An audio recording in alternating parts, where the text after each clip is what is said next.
Hello everyone. आज हम लोग पढ़ने वाले हैं कोऑर्डिनेट ज्योमेट्री। लास्ट टाइम पे हम लोग प्रॉफिट एंड लॉस खत्म कर चुके थे और जैसा कि आप टाइटल देख रहे हैं कि 2 क्लास में पूरा खत्म हो जाएगा, चाहे जितने भी वेराइटीज़ हो, जितने भी एडवांस लेवल के मैथ्स हो। तो आइए फटाफट से शुरू करते हैं। आज हम लोग टोटल 5 टाइप कवर करने वाले हैं। तो देखते हैं कि सबसे पहला टाइप क्या रहेगा। तो सबसे पहला टाइप हमारे पास है डिस्टेंस फार्मूला।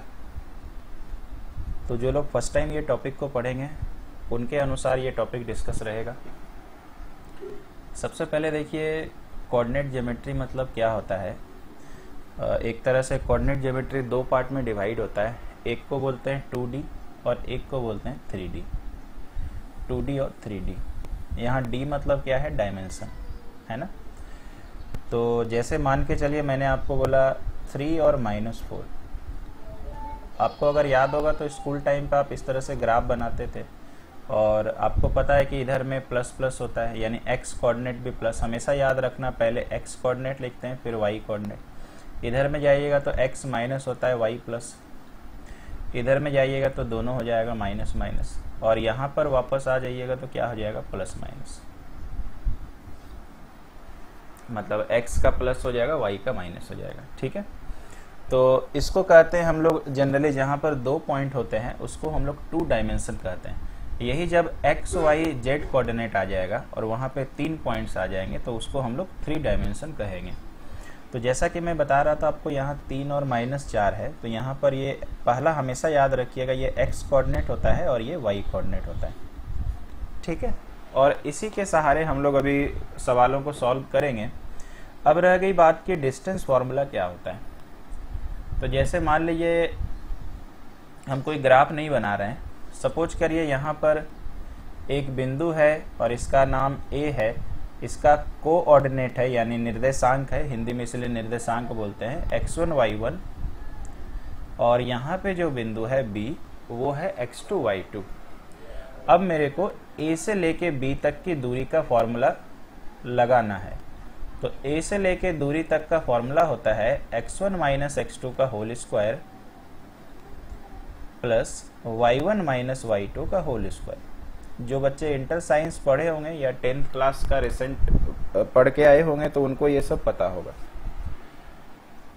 बहुत सारे किताबों में ये x2 माइनस x1 लिखा रहता है, y2 माइनस y1। तो उससे कोई फर्क नहीं पड़ेगा, क्योंकि अगर आप 3 माइनस 4 का होल स्क्वायर लिखो या 4 माइनस 3 का होल स्क्वायर लिखो, बात तो बराबर है, क्योंकि स्क्वायर लगा हुआ। अगर स्क्वायर नहीं लगा रहता तब माइनस प्लस का टेंशन आता, क्योंकि -1 का स्क्वायर भी प्लस हो जाएगा, यहाँ 1 का स्क्वायर भी प्लस हो जाएगा। तो जो टाइप 1 आप देख रहे हैं वो इस वाले फॉर्मूला से पूरा बनने वाला है। तो चलिए सवालों को शुरू करते हैं, सीखते हैं कि किस तरह से हम लोग क्वेश्चन सॉल्व करते हैं। ये आपके स्क्रीन पे रहा सबसे पहला सवाल, बिंदु इतना और इतना के बीच की दूरी निकालें। मतलब आप समझ रहे हो कि जो पहला वाला पॉइंट होगा उसमें x1 y1 है ना, और जो दूसरा वाला पॉइंट है वो x2 y2 है। तो ये आ गया हमारा रूट। फर्स्ट टाइम बना रहे हैं इसलिए एक बार हम और फॉर्मूला लिख ले रहे हैं, x1 माइनस x2 का whole square, y1 minus y2 का होल स्क्वायर। तो यहाँ पे आपका आ गया रूट ओवर x1 की जगह आप देख रहे हो a साइन अल्फा है, माइनस x2 की जगह आप देख रहे हो 0 है। यानी आप सिंपल सा दिमाग अगली बार लगाना कि दोनों का x का घटा के स्क्वायर करेंगे, दोनों का y का घटा के स्क्वायर करेंगे और रूट निकाल देंगे। y1 कितना है, a cos अल्फा,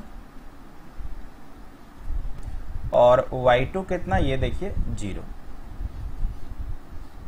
तो बेहद ही आसान है, बस इसको सॉल्व करने वाले हैं। तो किसी चीज में 0 घटाओ तो वही आता है, तो इसका स्क्वायर करेंगे तो आ जाएगा a का स्क्वायर साइन स्क्वायर अल्फा, और यहाँ पे अगर हम लोग करेंगे तो a का स्क्वायर कॉस स्क्वायर अल्फा। तो यहाँ पर अगर आप देख रहे हो तो a स्क्वायर कॉमन आ जाएगा, तो अंदर में बचेगा sine square alpha plus cos square alpha. दोनों में देखिए अल्फा अल्फा है। तो अगर लोग जानते क्या, मैक्सिमम लोग जानते होंगे कि sine square theta plus cos square theta 1 होता है। नहीं पता होगा तो लिख लीजिएगा। यानी कितना आ गया, रूट ओवर a स्क्वायर का रूट कितना, a। तो आपका आंसर कितना हो जाएगा, a नंबर। आसान था ना एकदम, कोई समस्या नहीं था। क्लियर है भाई? ठीक है। इसके बाद हम लोग चले आते हैं अगले नंबर के सवाल पे। अगला नंबर का सवाल देखते हैं क्या है। इसको एक उपाय और है जो आप देखिएगा कहीं पे भी यूट्यूब में आपको नहीं मिलेगा। जैसे अगर मेरे को और एक आपको रैंडमली एक इम्प्रेसिव मेथड बताना हो तो आप अल्फा का वैल्यू 90 मान लेना, उससे भी आपका आंसर ए आ जाएगा। ठीक है, हो सकता है कि डबल आंसर मैच हो, लेकिन आपको पता है कि इसका आंसर वेरिएबल में आएगा, तो वेरिएबल एक ही है जो कि आपका ए है। ट्राई करके देखिएगा। चलिए एक सवाल और बेहतरीन मिला हुआ है, तो इस बार हम फॉर्मूला नहीं लिख के डायरेक्ट आपको मैथ बना रहे हैं। ठीक है, तो सबसे पहले इन दोनों का डिफरेंस हो जाएगा।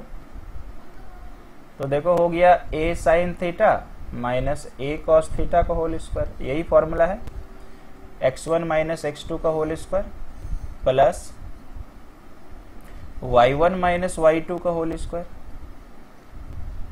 तो आप मुझे बताइए, ये a cos थीटा है और बीच में माइनस करना पड़ता है और इसका माइनस, तो माइनस माइनस प्लस हो जाएगा क्योंकि घटाना है ना, तो यहाँ पे आ जाएगा इस तरह से। अब एक उपाय आपके पास है कि आप इसमें a कॉमन लीजिए, फिर अंदर में a माइनस बी का होल स्क्वायर ब्रेक करिए।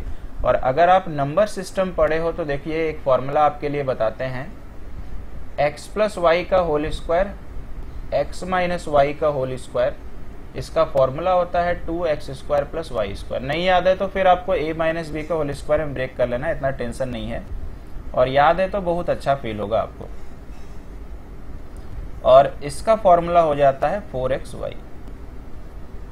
तो आप मुझे बताइए, ये वाला जो मिक्स हो रहा है, ये जो मैच हो रहा है, ये ऑब्वियसली इससे मैच कर रहा, तो चलिए इसी को लगा लेते हैं। तो ये रहा हमारा रूट, यहाँ पे 2 आएगा, और अपने को पता है ये होता है x का स्क्वायर y, तो यहाँ पे x क्या है, ये है, तो आप इसी को लिख लो a साइन थीटा का होल स्क्वायर, ये ब्रैकेट हम लगाते हैं, प्लस y कौन है, ये है, क्योंकि उसी स्ट्रक्चर से मैच कर रहा था, a cos थीटा का होल स्क्वायर। तो यहाँ पर आप देखो, तो ऐसे तो आंसर आपको दिख रहा है यार कि कौन सा होगा, मेरे को आंसर दिख गया ये, क्योंकि रूट 2 है और एक ही में देखो यहाँ पे 2 का रूट आ रहा। फिर भी बनाते हैं, इसका स्क्वायर मुझे बताइए, ए स्क्वायर साइन स्क्वायर थीटा हो जाएगा, ये ब्रैकेट है, यहाँ पर ए स्क्वायर कॉस स्क्वायर थीटा हो जाएगा। अब यहाँ पे आ गया 2, ए स्क्वायर कॉमन आएगा, तो मुझे बताइए sine square plus cos square बचेगा, फिर से 1 हो गया, 2 का रूट नहीं निकलेगा, रूट 2, ए स्क्वायर का रूट ए। तो आप देख रहे हो कि जो आंसर आपको बताया गया वही है। तो मेरे हिसाब से ये भी आसान था, कोई समस्या नहीं है।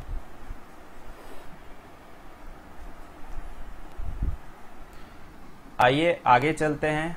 अच्छा, अगर हम लोग अपना वो मेथड ट्राई करते हैं जो मेरा अपना आजमाया गया है, कि अगर मैंने थीटा का जगह 90 रख दिया, तो अगर आपको त्रिकोणमिति थोड़ा बहुत आता है तो देखते हैं करके क्या आंसर आता है। साइन थीटा का मान दोस्तों 1 होता है, तो a इंटू 1 कितना हो जाएगा, a हो जाएगा। कॉस थीटा का मान होता है 0, तो इसका कोऑर्डिनेट ऐसा आ गया। उसी तरह से कॉस थीटा का मान 0, जो कि 90 बैठा रहे हैं, तो ये 0 हो जाएगा, और साइन थीटा का मान 1 मतलब माइनस है। अब इसके बीच का डिस्टेंस देखिए, तुरंत आंसर। इसको घटाइएगा तो मुझे बताइए a स्क्वायर आ जाएगा, इसको घटाइएगा तो माइनस का स्क्वायर प्लस, तो रूट ओवर 2a स्क्वायर। अब आप आंसर देख लो, आ गया। ठीक है, तो आप इस तरह से भी कर सकते हैं। डिस्टेंस फार्मूला जब भी यूज करना हो इस त्रिकोणमिति फंक्शन में, तो 90 ले लेना। 90 क्यों लिए, बिकॉज साइन कॉस का क्वेश्चन है। ऐसे तो 30 लेंगे तो भी आंसर आएगा, 60 लेंगे 45, लेकिन इसमें जल्दी बनता है। चलिए खैर, आपको दोनों मेथड समझ में आया, आगे चलते हैं। इसके बाद हमारे पास ये सवाल है, आइए देखते हैं कैसे बनेगा। आपको पता है इन दोनों को घटाना है, तो अगर आपको घटाना है तो 2 है, कुछ कमजोर स्टूडेंट उनके लिए लिखना पड़ेगा। घटाना है, घटाने के लिए माइनस, और ये माइनस तो प्लस हो जाएगा। उसके बाद इनको घटाना है, तो ऑब्वियसली हमारे पास ये a आ रहा है, माइनस यहाँ का, और ये माइनस तो प्लस हो जाएगा। बस इस मैथ का कहानी खत्म होने वाला है। ये 3a आ रहा, 3a का स्क्वायर 9a स्क्वायर, ये 4a आ रहा यानी 16a स्क्वायर। तो मुझे आप बताओ कितना आ गया, 25a स्क्वायर। 25 मतलब 5, और ये a, तो आंसर क्या आ गया 5। यहाँ पर आप रिप्लेसमेंट उपाय क्या सोच सकते हो, सब में a है, a का मान 1 मान लें, ठीक है। 0 नहीं मान सकते क्योंकि ऑब्वियसली 0 आंसर आ जाएगा, सब पे आ जाएगा। तो a का मान अगर 1 मानिएगा तो कोऑर्डिनेट कितना बनेगा, 2 1, 2 इंटू 1 हुआ ना। यहाँ पे कितना बनेगा, -1 बनेगा तो यार -1, और यहाँ कितना बनेगा, -3। बना के देखिए इस मैथ को। x1 माइनस x2 करेंगे तो √2 माइनस माइनस प्लस 3 का स्क्वायर, और यहाँ पर अगर आप सॉल्व करिएगा तो 1 माइनस माइनस प्लस 4, 4 का स्क्वायर, तो 3 का स्क्वायर 4 का स्क्वायर जोड़िएगा तो 25, 25 का आंसर 5। अब एक ही में 5 है और a का मान 1 माने हैं, तो यहाँ बैठाइएगा तो आंसर 5 आ जाएगा। देख रहे हैं कितना आराम से बन रहा। तो दोनों उपाय हम आपको बता रहे हैं, जो आपको पसंद है यूज करिएगा। इसके बाद है हमारे पास ये कहानी। इस कहानी को कैसे हम लोग करेंगे ये देखिए। सबसे पहले कंसेप्चुअल मेथड आप देखो कैसे बनने वाला है, ठीक है। चलिए, थोड़ा सा जगह लगेगा तो हम कोशिश करते हैं कि एडजस्टमेंट हो सके। पहले अपने को पता है दोस्तों, इतना माइनस इतना का होल स्क्वायर होगा। तो देखिए थोड़ा सा हम यहाँ पे थोड़ा डायरेक्ट कर रहे हैं कि दोनों में a कॉमन है। तो आप मुझे बताओ, a कॉमन ले लेते हैं, t1 का स्क्वायर माइनस t2 का स्क्वायर, और आपको पता है कि x1 माइनस x2 का होल स्क्वायर होता है। कॉमन आके तो ऐसे ही होगा ना, प्लस अब आपको पता है कि इसको भी घटाना है, तो इस वाले में घटाना है तो 2a कॉमन आ रहा, तो क्यों नहीं पहले ही 2a कॉमन ले लें, है ना। तो यहाँ पे देखो 2a, t1 माइनस t2, और ऑब्वियसली इसका स्क्वायर लगेगा, ठीक है। क्लियर, आगे चलते हैं। अब यहाँ पर अगर हम लोग देखते हैं कुछ इस तरह से, तो ये तो a स्क्वायर हो जाएगा, इसके लिए बता रहे हैं। यहाँ पे आप देखो a square minus b square का फॉर्मूला a प्लस बी और a माइनस बी होता है। इसका मतलब ये हो गया कि ये t1 प्लस t2 और t1 माइनस t2, ये मैंने ब्रेक किया, और ये इसका स्क्वायर तो लगेगा, ठीक है। प्लस यहाँ पर अगर आप करिएगा तो ये 4a स्क्वायर चला जाएगा, देख रहे हैं, 2 का स्क्वायर 4a का a स्क्वायर, और ये t1 माइनस t2 का होल स्क्वायर चला जाएगा। अब आप मुझे बताइए, ठीक है, थोड़ा कलर चेंज कर देते हैं।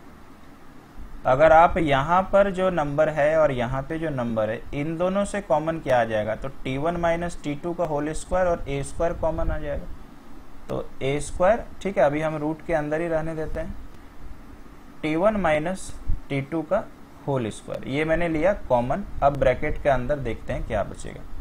तो यहाँ से तो a स्क्वायर कॉमन आ गया, t1 माइनस t2 का होल स्क्वायर कॉमन आ गया, तो अपने को बचा दोस्तों t1 प्लस t2 का होल स्क्वायर, ठीक है ना। और t1 माइनस t2 का होल स्क्वायर कॉमन आ गया, तो प्लस अभी a स्क्वायर तो कॉमन आपने ले लिया, तो 4 बचेगा। अब अपने को पता है यार ये सब मल्टीप्लाई में है, ये ब्रैकेट लगा देते हैं, तो इनका तो रूट निकल जाएगा, तो a स्क्वायर का रूट a हो गया, और t1 माइनस t2 का होल स्क्वायर का रूट t1 माइनस t2 हो गया। और इसके बाद अंदर में चले जाइए तो इतना बच जा रहा, इतना प्लस 4। तो मेरे को लग रहा है कि आंसर आ गया, माफ कीजिएगा, बी नंबर होगा क्या। आप उल्टा तरह से भी ले सकते थे, तो बी नंबर में ही हम लगा देते हैं, ठीक है। बी नंबर सही आंसर है।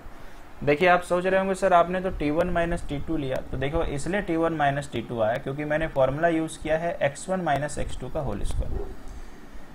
मैंने आपको क्या समझाया था, x1 माइनस x2 का होल स्क्वायर लिखो चाहे ये लिखो, बात बराबर है। तो यहाँ पे जो मैंने ये लगाया, ये ऐसे लगा लेते तो आप मुझे बताइए आंसर निकल जाता ना, y2 माइनस y1 करते x2 माइनस s1। तो आप समझ चुके हैं भी आंसर ये है। दूसरा मेथड क्या हो सकता है सर, तो बताते हैं, हम बताएंगे नहीं, आप लोग ट्राई कर लेना। a का मान 1 ले लीजिएगा, और t1 का मान 1, फिर t2 का मान 2। आप इस पे ट्राई करके देख सकते हो, मे भी आना चाहिए, मैंने ट्राई नहीं किया है, ठीक है, नहीं तो कुछ और रिप्लेसमेंट सोचना पड़ेगा। आगे चले, यहाँ तक कोई दिक्कत नहीं है, क्योंकि ज्यादा बड़ा नहीं बन रहा इसलिए मैंने ध्यान नहीं दिया कि 2-3 लाइन में मैथ बन जा रहा। आइए एक सवाल और है टाइप नंबर 1 पे।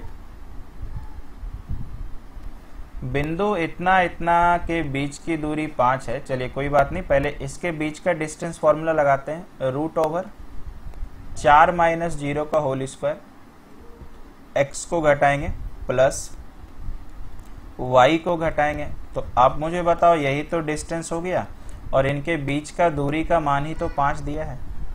ऐसे ऑप्शन से भी चेक हो जाएगा, लेकिन ज़रूरत नहीं है। रूट उधर जाएगा तो स्क्वायर हो जाएगा। तो यहाँ देखो 4 का स्क्वायर 16, x का स्क्वायर x स्क्वायर, और ये रूट उधर गया तो 5 का स्क्वायर 25। आंसर आने ही वाला है। 16 उधर कर दीजिए तो 25 में से 16 गया 9 और 9 का वर्गमूल 3। इसी सवाल में कभी कभी देखिएगा एग्जाम में प्लस माइनस में भी आंसर दिया रहता है, तो ऑप्शन के अकॉर्डिंग आपको तय करना है कि आंसर क्या लगाना है। यहाँ प्लस माइनस में नहीं लिया इसलिए 3 कर देना है। अगर ये प्लस माइनस में होता तो आपको आंसर प्लस माइनस 3 लिखना पड़ता।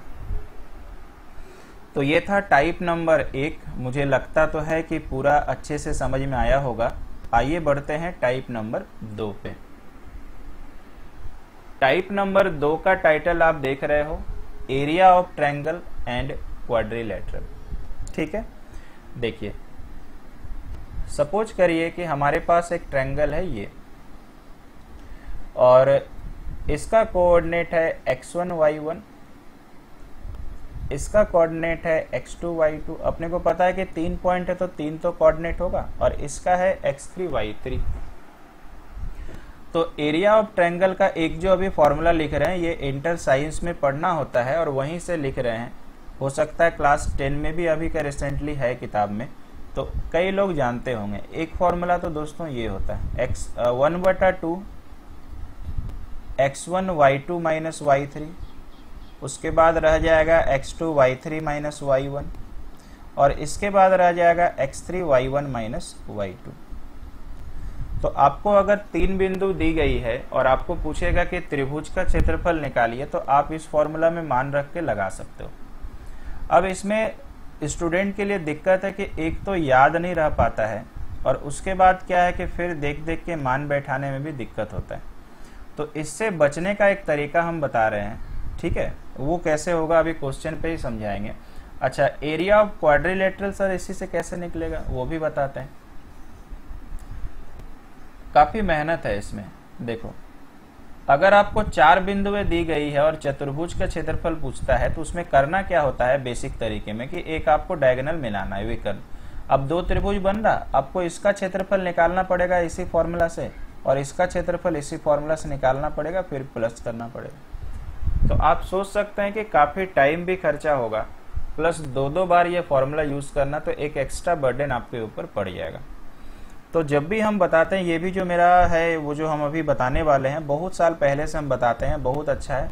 मे भी यूट्यूब में कोई बता रहे हो नहीं बता रहे मुझे पता नहीं है, लेकिन जनरली लोग यही सजेस्ट करते हैं। तो इसी का शॉर्टकट मैंने निकाला था काफ़ी सालों पहले। आइए आपसे परिचित कराते हैं। बहुत अच्छा है, मज़ेदार है। ये देखिए, बहुत ही सुंदर सा है क्वेश्चन। अपने को पता है कि यार ये x1 y1 है, ये x2 y2 है। अगर आप वो फॉर्मूला से करना चाहते हो तो वो कर सकते हैं, लेकिन हम आपको नहीं सजेस्ट करेंगे, क्योंकि एज ए स्टूडेंट मुझे वो पसंद नहीं है। तो आप वो फॉर्मूले में बैठा दीजिए, आंसर तो आएगा ही आएगा, ठीक है ना। चलिए, अब आपको सिखाते हैं एक बहुत ही शानदार मेथड। क्या करना है ध्यान से देखिए। पहला कोऑर्डिनेट कितना है बिंदु 2 और 3, तो आपको लिखना है 2 और आपको लिखना है 3। सेकेंड वाला पॉइंट क्या है -1, और यहाँ पे लिखना है 0। थर्ड वाला पॉइंट क्या है 2 और -4। इसका मतलब मैंने क्या देखा कि शुरू से लेके लास्ट तक जिस तरह से 3 पॉइंट था, तीनों को मैंने बैठाया। अब ट्रिक्स क्या कहता है जो मैंने बनाया हुआ है कि ऊपर वाला पॉइंट एक बार फिर से उतार दो, ये ठीक है, ऊपर वाला पॉइंट फिर से उतार दो। अब ये ट्रिक्स जो मैंने बनाया, या मान के चले किसी और ने बनाया होगा, कोई मैजिक नहीं है। ये जो मैंने बैक साइड फॉर्मूला दिखाया ना, बस मैंने यहाँ मल्टीप्लाई को सर्च मारा कि ये मल्टीप्लाई हो रहा है तो कैसे हो रहा है, और इसी का निचोड़ ये ट्रिक्स है। अब देखिए करना क्या है। इतना लिखने के बाद आपको क्षेत्रफल निकालना है। कैसे? तो हाफ लिखना है। ये हाफ कंपलसरी है लिखना, ब्रैकेट लगाना। ये हाफ यही वाला हाफ है जो ये आप देख रहे हैं। अब क्या करना है, अब देखो वो फॉर्मूला याद रखने का टेंशन खत्म। अब आपको करना है इस तरह से मल्टीप्लाई, जैसे हम एरो लगा रहे हैं, 2 गुना 0 करिए या 0 गुना 2 करिए। तो आपके लिए फर्स्ट टाइम बना रहे हैं इसलिए लिख रहे हैं 2 गुना 0। फिर आप इस तरह से, मतलब एक तरफ का मल्टीप्लाई कर लेना है।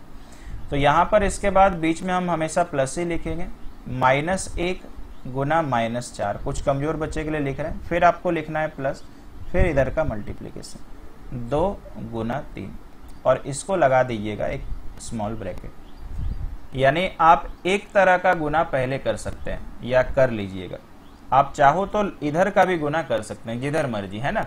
बीच में क्या लगाना है दोस्तों, माइनस, और फिर ब्रैकेट चालू करिए। अब हम थोड़ा कलर बदलते हैं ताकि आपको बेहतर ढंग से समझ में आ सके। अब आपको गुना इधर से करना है, तो क्या हो जाएगा, -1 गुना 3, उसके बाद बीच में हमेशा प्लस, उसके बाद कैसे गुना करना है, इधर से, यानी 0 गुना 2, फिर लगाना है प्लस, फिर कैसे करना है, इधर से, -4 गुना 2, और ये ब्रैकेट लगाया और बड़ा ब्रैकेट बंद। तो देख सकते हैं कितना आसान है, आपको कुछ याद तो करना ही नहीं है।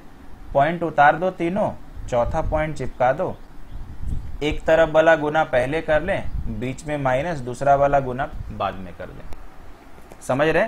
और ये गुना में ये वाला पोर्शन पहले भी लिखा जा सकता है, ये पोर्शन बाद में भी लिखा जा सकता है।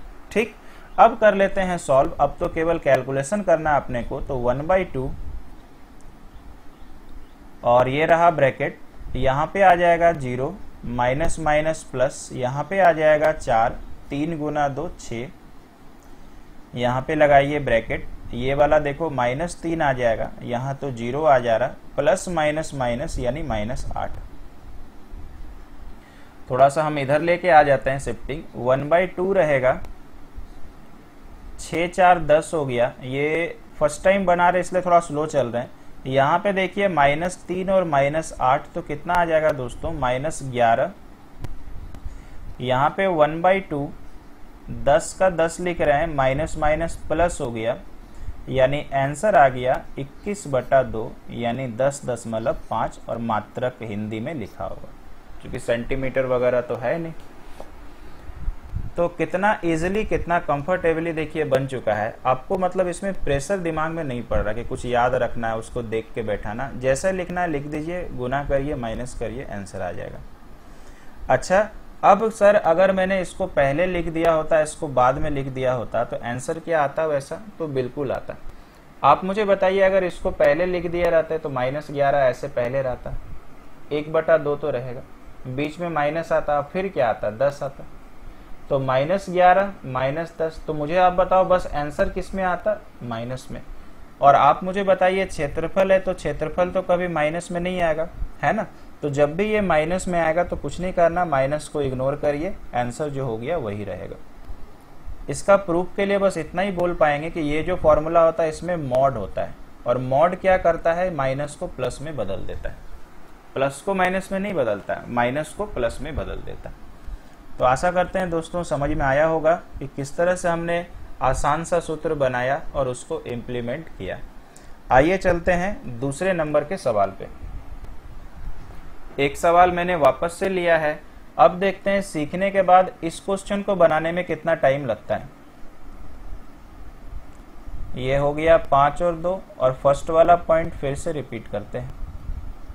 अब ये 1/2, अब हम क्या कर लेते हैं, इधर से गुना करते हैं, आपके लिए एरो लगाते हैं। अब लिखेंगे नहीं, डायरेक्ट करेंगे। देखो माइनस माइनस प्लस तो 25 हो गया, 3 गुना 2 6, 5 गुना -1 -5। देख रहे हैं हाथ कितना जल्दी दौड़ रहा। अब इधर से करेंगे -3, इधर से करेंगे प्लस माइनस -25, इधर से करेंगे -10। बस जोड़ घटाव बढ़िया से करते हैं। 25 6 31, 31 में से 5 गया कितना हो गया, 26। या नहीं तो ऐसे कर सकते थे, आसान पड़ता है, 5 6 में से 5 गया, एक 25 और एक 26। यहाँ पे देखिए सब माइनस में आ गया तो कितना हो जाएगा, 35 3 38, माइनस माइनस प्लस। तो इसका मतलब हो गया 8 6 14, 3 2 5 और एक 6/2, आंसर 32। कहीं कैलकुलेशन अगर मेरे से गलती हो रहा तो वहां करेक्शन कर लीजिएगा। तो यानी एक बार मैंने टाइम थोड़ा लगाया और सीखने के बाद हाथ अपने आप दौड़ता चला जा रहा है। आइए आगे चलते हैं। मुझे नहीं लगता है कि अब कुछ विशेष रूप से यहाँ डिस्कशन करने की नौबत है। अगले सवाल को लेके आते हैं। ये सवाल बहुत ही प्यारा सवाल है। इसमें आप दो चीज सीखेंगे, मध्य बिंदु भी निकालने सीखेंगे और आंसर भी निकालने सीखेंगे। सवाल पहले पढ़ते हैं। शीर्ष दिश वाले त्रिभुज की भुजाओं के मध्य बिंदुओं से बनने वाले त्रिभुज का क्षेत्रफल। चलिए, बहुत अच्छी बात है। एक त्रिभुज पहले हम लोग बनाते हैं ताकि सवाल को समझ में आ सके। और ध्यान रखिएगा, ग्राफ में बनाएंगे तो अलग अलग जगह आएगा, तो हम रैंडमली किसी भी तरह से बना दे रहे हैं क्योंकि आपको मेथड समझाना है। ये देखो हो गया 0 - 1, ये हो गया 2 - 1 और ये हो गया 0 3। सवाल को फिर से पढ़िए। ये त्रिभुज के शीर्ष थे, इतना वाले त्रिभुज की भुजाओं के मध्य बिंदु, मतलब इनका मध्य बिंदु, ये मध्य बिंदु से बनने वाले त्रिभुज का क्षेत्रफल, यानी ये बनने वाले त्रिभुज का क्षेत्रफल, यानी इसका क्षेत्रफल आपको मांगा हुआ है। समझ रहे हैं? ये वाले का क्षेत्रफल मांगा। फिर से कह रहे हैं, ग्राफ में कहीं अलग अलग पोजीशन होगा, क्योंकि सवाल को सॉल्व करना है इसलिए ऐसा बता रहे हैं। तो इससे पता चलता है दोस्तों कि अगर मान लीजिए इसका नाम मैंने PQR रखा, तो आपको पता है कि P का कोऑर्डिनेट निकालना पड़ेगा, Q का निकालना पड़ेगा और R का निकालना पड़ेगा, तभी तो बात बनेगा ना, नहीं तो कैसे बनेगा। तो सबसे पहले सीखते हैं कि मध्य बिंदु कैसे निकाला जाता है। देखिए, अगर मान के चलिए ये मेरा A है और ये x1 y1 है और ये हमारा B है, ये x2 y2 है और इसके बीच में एक पॉइंट C है जिसका कोऑर्डिनेट हम xy मान लेते हैं। तो सपोज करिए ये बीच वाला का x और y पता करना है, तो फॉर्मूला क्या होता है? मध्य बिंदु का फॉर्मूला होता है, अगर आपको x निकालना है तो दोनों का x जोड़ के बट्टा 2, यानी x1 + x2 बट्टा 2, और y हो जाता है दोस्तों y1 + y2 बट्टा 2। तो इस मेथड से सिखाने का मतलब है कि आपको मध्य बिंदु निकालने आए तो भी आपको पता रहे।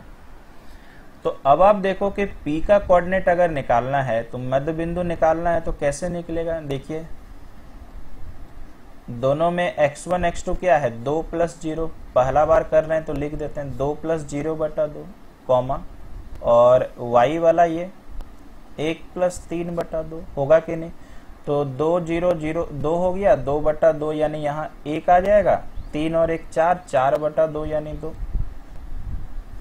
क्लियर है यार? कोई समस्या नहीं। ठीक, इसके बाद आ जाते हैं Q का कोऑर्डिनेट निकालते हैं, तो थोड़ा डायरेक्ट करते हैं। 0 + 0 0 0 बटा 2 यानी 0, -1 + 3 कितना हो जाएगा? 3 में से 1 गया 2, है ना, माइनस प्लस तो माइनस होता है, 2 बटा 2 यानी 1।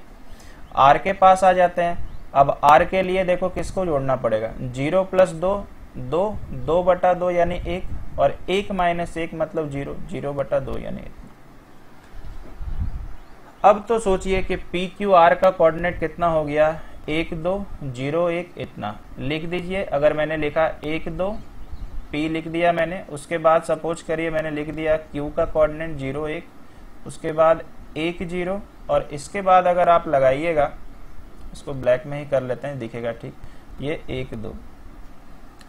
फॉर्मूला लगाते हैं यार 1/2, यहीं पे बनाते हैं, इधर से गुना, इधर से गुना, इधर से गुना। अब मुंह जुबानी नहीं कर लीजिएगा, 1 गुना 1 1, 0 गुना 1 0, 2 गुना 1 2, तो 2 और 1 कितना हो गया दोस्तों? 3 हो गया, बीच में होता है माइनस। अब इधर से करिए, 2 गुना 0 0 ही होता है, 1 गुना 1 1 ही होता है, 1 गुना 0, तो इसका मतलब 1 बचा, 2 बटा 2 आंसर आ गया 1। बोलिए आसान लगा कि नहीं? तो कोऑर्डिनेट ज्योमेट्री के हिसाब से जो मेथड सेलेक्ट करना था मेरे को, उसको मैंने बताया। अगर कोऑर्डिनेट ज्योमेट्री से बाहर आ जाए तो ज्योमेट्रिकल मेथड भी चलेगा यहाँ पे। आई होप कि आइडिया समझ में आ गया होगा। ठीक, अच्छा एक काम करते हैं, अगर मैंने इस वाले त्रिभुज का क्षेत्रफल निकाला बाय डिफॉल्ट तो हो जाएगा यार 0 - 1 2 1 0 3, और इसके बाद कितना हो जाएगा? यहाँ पे फिर से एक बारी रिपीट मारते हैं, तो यहाँ से 1/2 हो गया, इधर से गुना करेंगे तो 0, 3 गुना 2 6, और ये वाला 0 यानी 6 आ जा रहा, माइनस इधर से करते हैं तो -2, यहाँ से 0, यहाँ से 0, इसका मतलब -2। तो 1/2 हो गया, माइनस माइनस प्लस यानी कितना हो गया 8, तो 2 से कट जाएगा 4 बार में, तो यहाँ 4 आ गया। तो ओरिजिनली हमारे पास कितना आ गया 4 आ गया, है ना। और अब हमेशा याद रखिएगा, ज्योमेट्री का प्रिंसिपल कहता है कि अगर किसी त्रिभुज की मध्य बिंदु से मिला के जो त्रिभुज बनता है उसमें ये चारों त्रिभुज का क्षेत्रफल बराबर होता है। तो इसका मतलब अगर इसका निकालने दिया है तो पूरा वाला का 1/4 होगा, 1/4 करना तो 1 आ जाएगा। तो ये ज्योमेट्री प्रिंसिपल से भी मैंने बता दिया और कोऑर्डिनेट ज्योमेट्री से बताया, क्योंकि मध्य बिंदु भी आपको सिखाना था। चलिए आगे बढ़ते हैं, समझ गए होंगे। अब ये भी सवाल बहुत ही सुंदर है, k का मान ज्ञात करिए ताकि तीनों बिंदु संरेख हो। संरेख का मतलब होता है कि एक ही लाइन में तीनों बिंदु का होना, ऐसे। तो आप मुझे बताइए कि अगर एक ही लाइन में तीनों बिंदु होगा तो क्या इससे त्रिभुज बन पाएगा? बिंदु इधर उधर होगा तभी तो त्रिभुज बन पाएगा। अगर एक ही लाइन में त्रिभुज, माफ कीजिएगा, बिंदु होगा तो त्रिभुज थोड़ी बनेगा। और अगर त्रिभुज नहीं बनेगा तो इसका मतलब त्रिभुज का क्षेत्रफल तो पक्का 0 होगा। तो इससे पता चला कि जब भी आपको संरेख बोला जाए क्वेश्चन पे तो तुरंत दिमाग को बोलिए कि त्रिभुज का क्षेत्रफल 0। अब सपोज करो मेरे को इसमें त्रिभुज का क्षेत्रफल ही निकालना है। कैसे निकालना है? सेम मेथड, 7 - 2, 5 1 3 के। देखिए तीनों पॉइंट मैंने उतारा और फर्स्ट वाला फिर से रिपीट करेंगे। त्रिभुज का क्षेत्रफल 1/2, ब्रैकेट के अंदर इधर से गुना 7, यहाँ से गुना और यहाँ से गुना। लिखते हैं, लिखना पड़ेगा इस बार। 7 × 1 7, आप भी देखते चलना। 5 × के 5 के प्लस 3 × -2, तो एक ही बार यहाँ पे -6 कर देते हैं, ब्रैकेट क्लोज। फिर ब्रैकेट बंद करके माइनस। अब इधर से गुना करना है तो -5 × 2 -10, इधर से कर लेना है तो +3 और इधर से कर लेना है तो 7 के प्लस में आ रहा है। और आपको पता है ये त्रिभुज का क्षेत्रफल है और इतना बराबर 0 लिख सकते हैं। ऐसा क्यों? क्योंकि संरेख कहा है। 2 मुझे बताइए क्रॉस जाकर तो 0 ही हो जाएगा, है ना। तो यहाँ कितना बच गया? 7 में से 6 गया तो 1 प्लस कितना 5 के। यहाँ थोड़ा अभी ब्रैकेट रखते हैं, -10 + 3 तो -7 हो जाएगा, प्लस 7 के और इतना बराबर 0। अब आप ब्रैकेट को ओपन करें, माइनस माइनस प्लस, माइनस और प्लस माइनस, इतना बराबर 0। तो आप मुझे बताइए ये दोनों अगर घटेगा तो -2 के आएगा कि नहीं, है ना। 7 और 1 8 हो रहा और 8 प्लस में हो रहा, उधर जाएगा तो -8 होगा कि नहीं। तो माइनस माइनस कट गया और ये 2 से कट गया 4 बार में, तो k का मान आ गया 4। आसान था। यहाँ पर एक चीज और ध्यान रखना है कि k का मान अगर नेगेटिव आया तो उसको पॉजिटिव मत कर दीजिएगा, क्योंकि ये क्षेत्रफल नहीं है, ये एक पॉइंट है और पॉइंट हमेशा प्लस या माइनस में हो सकता है। जैसे देखो k कहाँ पे है? यहाँ पे है ना, तो y कोऑर्डिनेट है, y कोऑर्डिनेट प्लस भी होता है माइनस भी होता है। तो माइनस आएगा तो माइनस लिखिएगा, प्लस आएगा तो प्लस लिखिएगा। ठीक है, उम्मीद करते हैं समझ गए होंगे। आसान था सवाल। संरेख का मतलब ये समझ में आया होगा। एक बार सवाल आया था कि संरेख में इनमें से कौन सा कथन सही है, तो उसमें एक ऑप्शन था त्रिभुज का क्षेत्रफल हमेशा 0 होता है। आगे चलते हैं, शायद एक सवाल और ऐसा होगा। तो ये वाला आपके लिए होमवर्क पे छोड़ देते हैं। अब तो मेरे को लगता है आप बना ही लीजिएगा, और आप लोग में से कई बच्चे हमेशा जवाब देते हैं, तो आपसे बहुत उम्मीद रहेगी। ठीक है, अगले सवाल के लेके आते हैं। अब देखिए चतुर्भुज का क्षेत्रफल निकालना है, तो इस वाले ट्रिक्स का, अप्रोच का, ये ट्रिक्स नहीं है अप्रोच है, क्योंकि किसी भी भुज में लग जाता है। सबसे बेहतरीन चीज इसमें क्या है कि आप चतुर्भुज बनाए, पंचभुज बनाए, षटभुज बनाए, ये फॉर्मूला कभी फेल नहीं होगा। कैसे बताते हैं। चतुर्भुज का क्षेत्रफल निकालना है, पहले चारों पॉइंट प्यार से उतार दीजिए। ये मैंने उतारा और ये 2 3। आप मुझे बताइए त्रिभुज में क्या करते थे? तीनों पॉइंट उतार के ऊपर वाला फिर से कॉपी मारते थे। यहाँ पे भी वही काम करना, चारों पॉइंट उतारे और ऊपर वाला फिर से कॉपी। यही इसका सबसे मजेदार पहलू है। आपको अलग से कुछ भी डायग्राम नहीं बनाना। अब फॉर्मूला पे आते हैं 1/2। अब वही काम करिए, इधर से गुना तो माइनस माइनस देखो प्लस 20 हो गया, इधर से गुना माइनस माइनस प्लस 6 हो गया, इधर से गुना तो यहाँ पे आ गया 9, और यहाँ पर देखो तो 2 - 2 यानी -4, ब्रैकेट खत्म। अब इधर से आइए, -3 गुना -2 प्लस 6, यहाँ पर आप मुझे बताइए -15, यहाँ पे मुझे बताइए -4, और इधर में आ जाएंगे तो -12। बस आपको कंसंट्रेशन लेवल अच्छा करिएगा, नहीं तो माइनस प्लस में गड़बड़ाने से भी आंसर नहीं मैच होगा। तो यहाँ पे देखिए 9 में से 4 घटा लेते हैं तो 5 आ जाएगा, 6 - 5 = 11 और 20 - 31।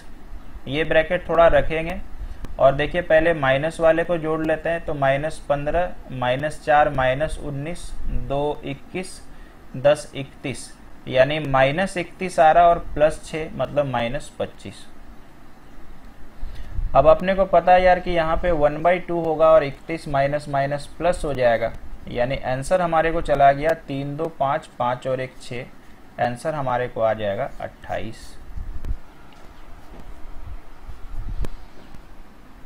तो शायद सेकंड अटेम्प्ट में बताने का जरूरत है क्या? बिल्कुल नहीं।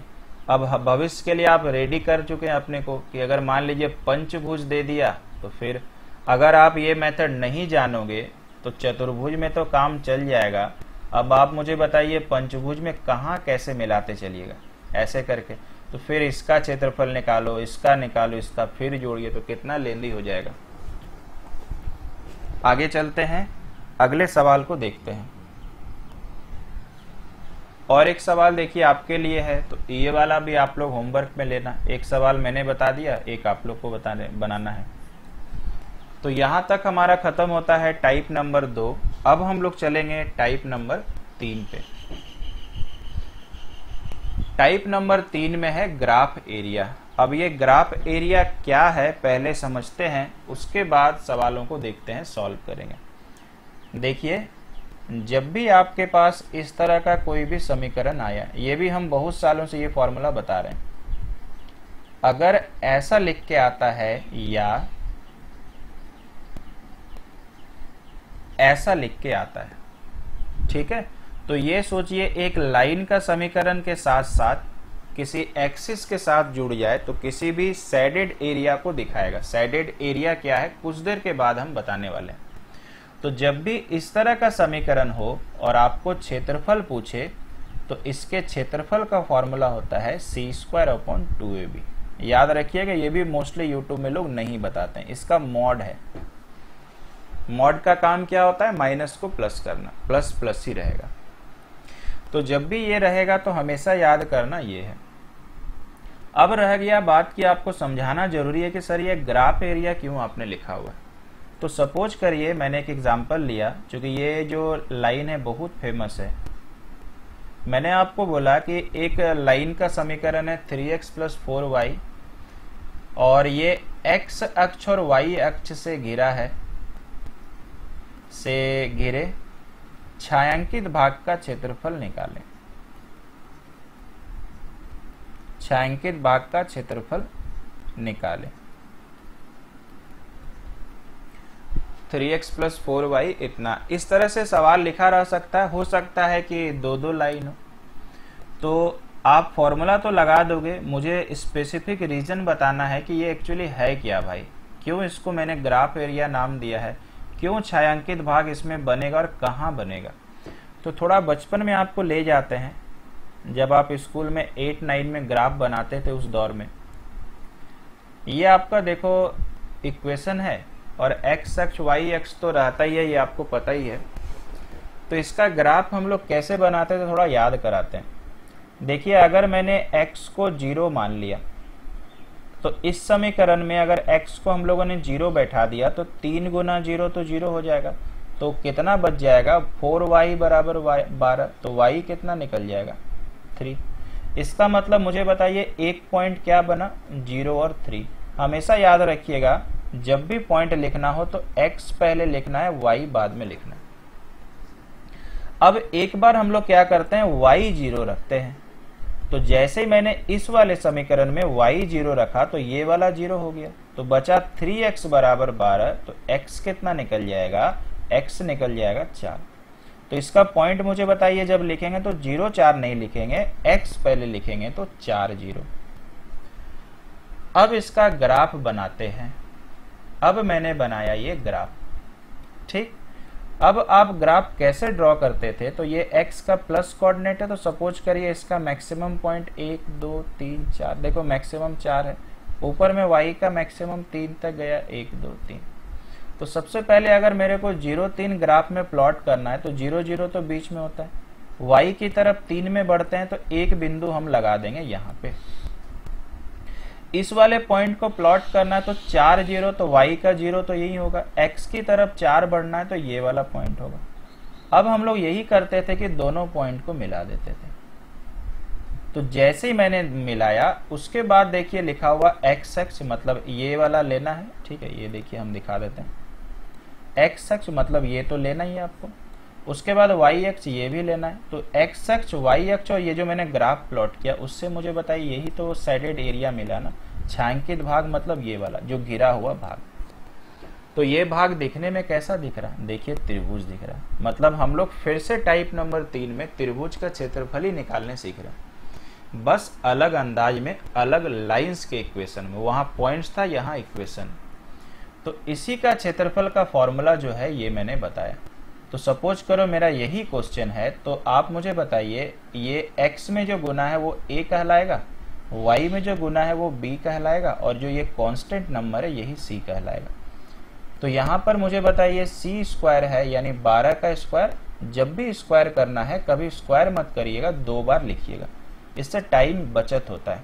2 का 2 लिखते हैं, ये फॉर्मूला का 2 है। a मतलब मुझे बताइए 3 दिख रहा, b मतलब मुझे बताइए क्या दिख रहा, 4 दिख रहा। तो 4 गुना 3 12, 2 से कट गया 6, आंसर 6। मात्र 5 सेकंड का गेम है, अगर आप मेंटली प्रिपेयर्ड खुद को कर लो तो मात्र 2 से 3 सेकंड। अब इसको सर प्रूफ कैसे करें कि आपने सही बनाया, तो आइए बताते हैं। ये त्रिभुज मुझे बताइए कैसा दिख रहा है, समकोण त्रिभुज दिख रहा। समकोण त्रिभुज का क्षेत्रफल क्या होता है, 1/2 गुना आधार गुना ऊंचाई। तो आप मुझे बताओ, यहाँ पर आधार, वापस हम थोड़ा सा कलर बदलते हैं, आधार यही वाला है क्या जो ग्रीन कर रहे हैं। तो यहाँ से लेकर यहाँ तक टोटल लेंथ कितना है, 4, तो ये 4 हो गया। ऊंचाई क्या यही वाला है क्या, तो यहाँ से लेकर यहाँ तक लेंथ कितना है, 3, तो मल्टीप्लाई 3 हो गया। तो 2 से जैसे काटोगे तो आंसर मैच कर गया। तो रही बात कि सर कौन सा बढ़िया है, ऑब्वियसली नो डाउट 100% यही बढ़िया है। क्यों, क्योंकि इसमें टाइम वेस्ट होता है, आपको फोटो बनाना पड़ेगा, फोटो बना के फिर जाना है, फिर ऐसा नहीं भी बना सकते हैं, ये प्रैक्टिस हो जाएगा तो बन जाएगा।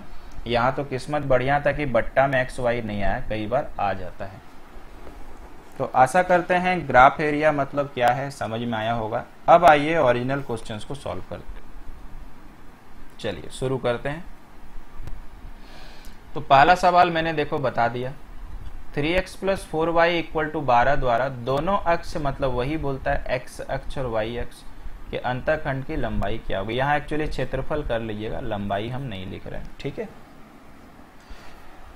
इसके बाद कहता है 8x + 15y = 120, x अक्ष y अक्ष से बने त्रिभुज का क्षेत्रफल। तो अपने को पता है यार c²/2ab तो लगाना है। c मतलब ये कांस्टेंट यानी 120 गुना 120 डिवाइड में 2, a का मतलब जो x में गुना होता है, b का मतलब जो y में गुना होता है। अगर आपको पहाड़ा पता है तो 15 गुना 8 120, 2 से सुंदर सा कट लिया और आंसर दे दिया मेरे को 60। आगे चलते हैं, एक भी % का दिक्कत नहीं आ रहा होगा और क्लास में मजा आ रहा होगा।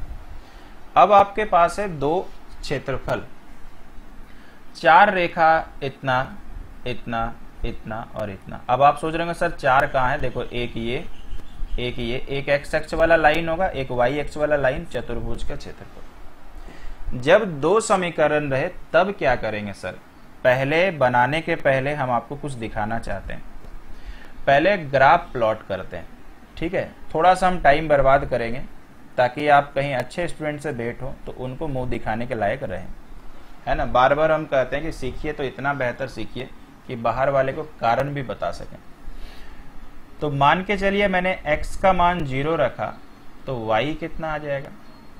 तो x 0 15y बराबर बचेगा। अगर आप पहाड़ा जानते हैं तो 15 गुना 8 120। अगर मैंने y को 0 रखा तो y 0 तो 8x बराबर 120 होगा, तो x आ जाएगा 15 बार में। तो यहाँ पे कोऑर्डिनेट क्या हो गया दोस्तों? 0 और 8। और यहाँ पे कोऑर्डिनेट क्या हो गया बताइए? 15 और 0। आपको पता है x पहले लिखना, y बाद में लिखना। अच्छा, इस वाले का पॉइंट मैंने ऑलरेडी बता के रखा हुआ है। क्या क्या होता है? y 0 रखने से 4 0 और ये 0 3। याद करिए, अभी कुछ देर पहले मैंने प्लॉट करने सिखाया था, है ना? कोई समस्या नहीं, ठीक है। अब रह गई बात कि इसको हम ग्राफ में बनाते हैं। आपको हम बताएंगे कि क्यों आपको ये समझाया जा रहा है। बाकी अगली बार से थोड़ी इतना टेंशन लेंगे, ये कारण के लिए कर रहे हैं। मुझे बताइए x का मैक्सिमम मान कितना है? 15। तो मान के चलते हैं ये लास्ट वाला 15 है, तो 15 0 मुझे लगाना है। तो ये 15 0 मैंने यहां लगा दिया, ये 15 0 हो गया, ठीक है। अच्छा, 0 8, तो मान लीजिए कि ये एकदम ऊपर में 8 है, 8 तो y की तरफ होगा ना। अब आप इसको मिला दो, ये वाला फोटो बन गया दोस्तों इसका और इसका, दोनों मिला करके। अब मेरे को 4 0 और 0 3 का फोटो बनाना है। तो 4 0 तो 15 से कम ही आएगा, तो यहाँ कहीं 4 0 होगा, और 0 3 तो यहाँ कहीं 0 3 होगा। अब आप मुझे बताइए इसको कैसे मिलेगा? इसको अब सवाल आप पढ़ लीजिए क्या बोला। 4 रेखा इतना इतना दोनों का मैंने बताया। एक्स अक्ष दिख ही रहा कहाँ पे? वाई अक्ष से बने चतुर्भुज। तो मुझे समझाना था यार चतुर्भुज कहाँ बन रहा है। ये रहा, इसको छायांकित करते हैं, ये चतुर्भुज बना के नहीं मुझे बताइए, है ना? इसको आपको प्रूफ कराने के लिए मैंने थोड़ा सा टाइम बर्बाद किया ताकि आप हर चीज को जान पाए। अब रह गया सर कि इस वाले चतुर्भुज का एरिया निकालेंगे कैसे? तो मेरी बात सुनिए ध्यान से। अगर मैंने आपको ऐसा बोला कि ये बड़ा त्रिभुज का क्षेत्रफल में, ये बड़ा त्रिभुज के क्षेत्रफल में ये छोटा त्रिभुज का क्षेत्रफल, ये वाला क्षेत्रफल घटा दें, तो क्या ये नहीं बच जाएगा? समझ में आ रहा? यानी बड़ा त्रिभुज का क्षेत्रफल माइनस छोटा त्रिभुज का क्षेत्रफल। तो इससे निष्कर्ष क्या निकला कि इन दोनों का क्षेत्रफल निकाल के घटा दो तो चतुर्भुज का आंसर आ जाएगा। मतलब सवाल को सॉल्व हम 10 सेकंड में भी करा सकते थे। इतना ड्रामा करने का जरूरत क्या था? आपके भविष्य के लिए, आपके अच्छाई के लिए। आप कहीं गलत जगह में भेंट हो जाए, कहीं ज्यादा बच्चा जहां चालाक बनता है तो आप भी चालाक बन पाओ, इसके लिए। आइए अब जल्दी से सॉल्व करते हैं, इन सबको हटाते हैं। तो सबसे पहले इस वाले का क्षेत्रफल अभी आपने निकाला था ताजा 60, पिछला वाला इक्वेशन है, देखिए। इस वाले का क्षेत्रफल आपने निकाला था 6, दोनों को घटाइए 14। कितना देर लगा देख रहे हैं? हम फिर से नहीं किए क्योंकि निकला हुआ है। आगे चलें। 3 रेखा, ये इंग्लिश में पढ़ लेते हैं। Find the area of which is form by 3 line this and x axis. तो घुमा फिरा के यार वही सवाल है, फिर से दोनों का निकाल के माइनस करना पड़ेगा। तो आप मुझे बताओ, इस वाले का तो 6 निकला हुआ है, इसका ही केवल निकालना है। तो इसका फॉर्मूला c²/2ab, निकाल के घटा देंगे। तो c मतलब यहाँ 40 है, बट्टा में 2, a मतलब 5, b मतलब 8, 8 गुना 5 40, ये 2 से 20। बड़ा में से छोटा हमेशा घटाइएगा, आंसर 14। अब तो हाथ एकदम भाग रहा है ना? हम लोग को नहीं भगाना पड़ रहा, हाथ और दिमाग एक साथ वर्क कर रहा है। जब ये एक साथ हाथ और दिमाग काम करना चालू करता है ना, तो स्पीड बढ़ जाता है, ठीक है ना? हमेशा याद रखना लाइफ में कि स्पीड बढ़ाया नहीं जा सकता है। बोलते हैं ना सर स्पीड कैसे बढ़ेगा कैसे बढ़ेगा, जी नहीं, स्पीड कभी आप बढ़ा नहीं सकते हो, स्पीड ऑटोमेटिकली बढ़ जाता है। और कब बढ़ेगा? जब आप कंसेप्ट अच्छा सीखें। चलिए आगे चलते हैं। अब ये सवाल बहुत बेहतरीन है, इसको मैंने और एक जगह से उठाया, हर जगह से मैंने सवालों को लिया है भाई, किसी के पीडीएफ से, मेरे पीडीएफ से, नेट से सर्च मार करके। Using the method of integration find the area. तो आप प्लीज इस इंग्लिश को मत पढ़िएगा, ये मैंने नेट से उठाया है और इंटर साइंस का सवाल था, इसको छोड़ दो। अब इंटीग्रेशन डिफरेंशिएशन हम लोग को नहीं सीखना है। Find the area of bounded region this, इसका मेरे को निकालना। अब ये मॉड का मतलब दोस्तों क्या होता है बताते हैं, पहले समझिएगा कि इसका मतलब क्या है। ये जो मॉड x है, ये मॉड x का मतलब ध्यान रखिएगा प्लस x भी होता है माइनस x भी होता है। समझ रहे हैं? मॉड x का मतलब प्लस x भी होता है माइनस x भी होता है। इसका मतलब ये हो गया कि यहाँ प्लस भी लिख सकते हैं माइनस भी। तो हम क्या करते हैं, पहले x के सिलसिले में ब्रेक करते हैं। तो मैंने प्लस x लिखा, इसको ऐसे ही छोड़ दिया। एक बार माइनस x लिखा, इसको ऐसे ही छोड़ दिया। समझ में आ रहा? अब आप मुझे बताइए, अगर हम लोग मॉड x को 2 बार लिख सकते हैं प्लस माइनस, तो y को भी तो लिख सकते हैं। तो अब हम क्या करते हैं, x को मॉड में रहने देते हैं, y को एक बार प्लस लिखते हैं। उसके बाद इसको मॉड में रहने देते हैं, y को माइनस लिखते हैं। तो इससे पता चला दोस्तों कि जैसे मैंने ब्रेक किया तो ये समीकरण 4 पार्ट में डिवाइड हो गया। समझ रहे हैं? अब इसका क्षेत्रफल मांगा है, तो क्या करेंगे, एक का क्षेत्रफल निकालेंगे और इसी का 4 बार डिवाइड हुआ है, तो टोटल निकालने के लिए चारों का जोड़ देंगे। या आप मुझे बताओ, इसका निकालो, इसका निकालो, इसका निकालो, इसका, चारों का जोड़ दो, बात तो बराबर ही है। तो फॉर्मूला क्या होता है, c²/2ab। तो c मतलब तो 1 है, 1 का स्क्वायर 1, 2 इंटू एक्स का कोफिशिएंट कुछ नहीं 1, y का 1, तो 1 इंटू 1, तो कितना हो गया 1/2। अब आप मुझे बताइए, हर समीकरण में यही आएगा, इसमें भी, इसमें भी, इसमें भी, इसमें भी। तो मुझे बताइए 1/2 अगर एक समीकरण का है, तो 4 समीकरण के लिए 4 बार जोड़िए या 4 से गुना करिए, तो 2 से कट गया, तो आंसर 2। तो यहाँ पर बच्चा मिस्टेक अक्सर क्या कर सकता है कि वो 1/2 आंसर लिख देगा। आई होप आइडिया क्लियर है, कोई समस्या नहीं होगा। चलते हैं आगे। मुझे लगता है टाइप 3 खत्म हो चुका है, टाइप 4 की ओर हम लोग बढ़ने वाले हैं। जी हाँ, बिल्कुल। तो टाइप 4 में आगे आते हैं। आप देखो 4 कीवर्ड लिखा हुआ है। सबसे पहले लिखा हुआ है स्लोप। स्लोप को हम लोग हिंदी में कहते हैं प्रवणता या ढाल। और सबसे पहले इसी के बारे में चर्चा करेंगे। हमेशा याद रखिएगा, जब आपको 2 पॉइंट दिया हुआ है x1 y1 और ये x2 y2, तो ढाल या प्रवणता या स्लोप का फॉर्मूला क्या होता है, तो इसका फॉर्मूला होता है y2 minus y1 upon x2 minus x1। y2 minus y1 upon x2 minus x1। ठीक है, ढाल का ये पहला फॉर्मूला हो गया। ढाल मतलब क्या होता है ये भी कुछ देर में बताने वाले हैं। अगर सपोज करिए आपको थीटा पता हो, तो सेकंड फॉर्मूला ढाल का क्या होता है, तो ढाल का फॉर्मूला अगर थीटा पता है तो टेन थीटा होता है। ढाल का भाई 3 फॉर्मूला है ना, तीनों याद रखिएगा, तीनों अपने आप में इंपॉर्टेंट है। तो ढाल का फॉर्मूला हो गया टेन थीटा। इसके बाद आ जाते हैं तीसरा नंबर। तीसरा नंबर में हम लोग पढ़ने वाले हैं कि अगर किसी भी लाइन का समीकरण ऐसा है जो भी मैंने पढ़ाया, या ऐसा है, अब यहाँ प्लस माइनस कुछ भी रह सकता है, तो यहाँ पर ढाल का फॉर्मूला ये सबसे ज्यादा यूज होने वाला फॉर्मूला है, माइनस एक्स का गुणक बट्टा वाई का गुणक। गुणक क्या होता है सर, इंग्लिश में कहते हैं कोफिशिएंट। कोफिशिएंट और गुणक फिर भी क्या होता है सर, जो x में गुना होता है उसी को गुणक कहते हैं, y में जो गुना होता है उसी को गुणक कहते हैं। अब बात आती है सर आपने फॉर्मूला तो बता दिया, अब ये ढाल एक्चुअली क्या होता है। तो मुझे बताइए, आप ढलाई पर कभी चढ़े हो, ढलान पर कभी चढ़े हो? चढ़ते हैं ना, साइकिल से, बाइक से, स्कूटी से, पैदल पहाड़ों पे चढ़ते हैं ना, ढलान पे, ठीक है, या उतरते समय हम लोग ढलान बोलते हैं। तो कोई भी लाइन कितने डिग्री पे झुका हुआ है उसी को ढाल कहते हैं।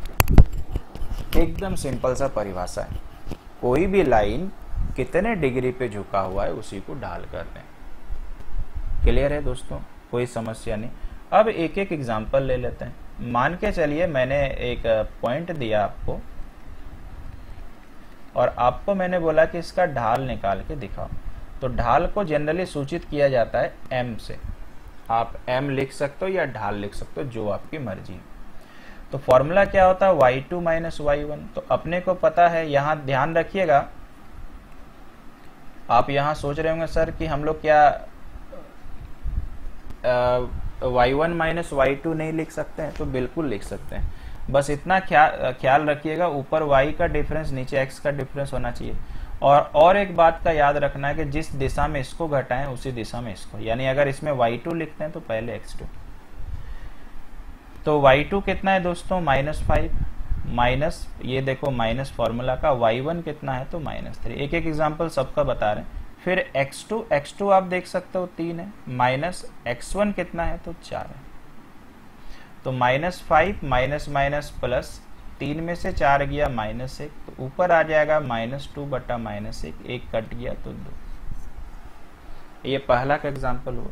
अब सपोज करिए थीटा का मान अपने को दिया हुआ है 30 डिग्री और मेरे को कहता है इसका ढाल क्या होगा।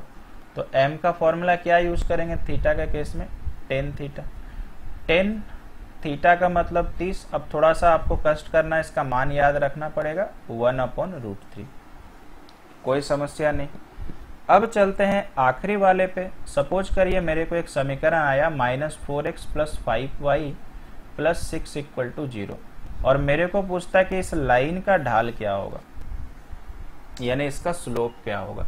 तो इस वाले में फॉर्मूला मेरे को लगाना है ये वाला, -x का गुणक। तो माइनस हमेशा लिखना ही पड़ेगा, ये फॉर्मूला का माइनस है। अब माइनस मैंने लिखा x का गुणक, तो मुझे बताइए x में गुना क्या है? 4 है और 4 के आगे क्या दिख रहा? माइनस। तो गुणक में हमेशा याद करिए, प्लस है तो प्लस लिखिएगा, माइनस है तो माइनस। तो x में गुणक है -4 और बट्टा में क्या हो जाएगा? y का गुणक। तो y में क्या गुना है? +5, तो यहाँ पे 5, प्लस है तो प्लस, माइनस माइनस आ गया 4/5। आसान है, कोई दिक्कत नहीं। तो ये कंप्लीट कवरेज मैंने कराया, ढाल और स्लोप बेसिकली आपका क्या होता है। आगे चल सकते हैं, ठीक है। यहां तक हमने दोस्तों ढाल के बारे में पढ़ लिया है। 3 कंडीशन है, तीनों यूजफुल है। ज्यादातर लास्ट वाला यूज होता है जो मैंने स्टार मार्क लगाया। अब चलते हैं आगे। अब इसके बारे में देखते हैं कहानी क्या है और इसके बारे में क्या है। ये दोनों एक्चुअली रिलेटेड है। सपोज करिए एक लाइन का समीकरण है ये, और इसका जो ढाल है वो है m1 या स्लोप जो है, और एक लाइन और है, यहां 1 सब जगह हम कर देते हैं, और ये दूसरा लाइन है, इसका जो ढाल है वो इसका है m2। अब हमारे पास 2 केस है। केस 1, ये मान के चलिए 2 लाइन है, ये पहला लाइन है, ये दूसरा लाइन है। यदि दोनों रेखाएं समांतर हो, ये थोड़ा कंडीशन आपको याद रखना पड़ेगा। अगर दोनों रेखा समांतर होगा तो दोस्तों याद रखना कि दोनों का ढाल बराबर होगा, मतलब दोनों एक ही पोजीशन पे झुका हुआ होगा या दोनों का ढाल इक्वल होगा। ठीक है। अब सेकंड नंबर केस क्या कहता है?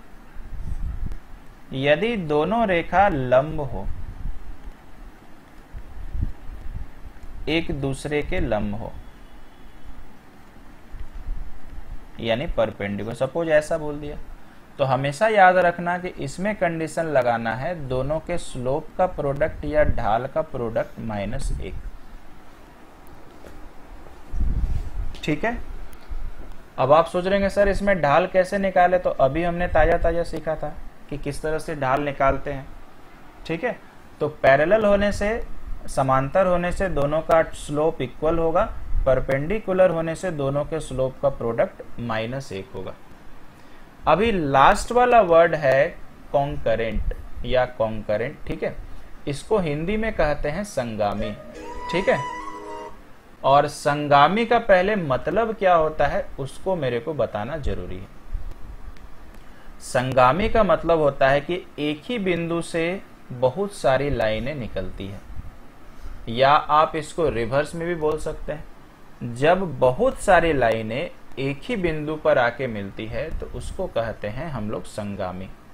ठीक है। उसको हम लोग बेसिकली संगामी कहते हैं। आ रहा समझ में? कोई समस्या नहीं है। उल्टा भी बोल सकते हो, सीधा भी बोल सकते हो। अब रह गया कि सर इसका क्या कोई कंडीशन होता है? कंडीशन तो होता है, लेकिन उसको हम क्वेश्चंस पे ही समझाएं तो ज़्यादा बेटर होने वाला है। तो चलिए क्वेश्चन शुरू करते हैं, ज़्यादा नहीं 3-4 सवाल हैं। ये पहला सवाल बहुत ही शुद्ध, साफ सुथरा, क्लियर। कहता है कि इसका ढाल निकालें।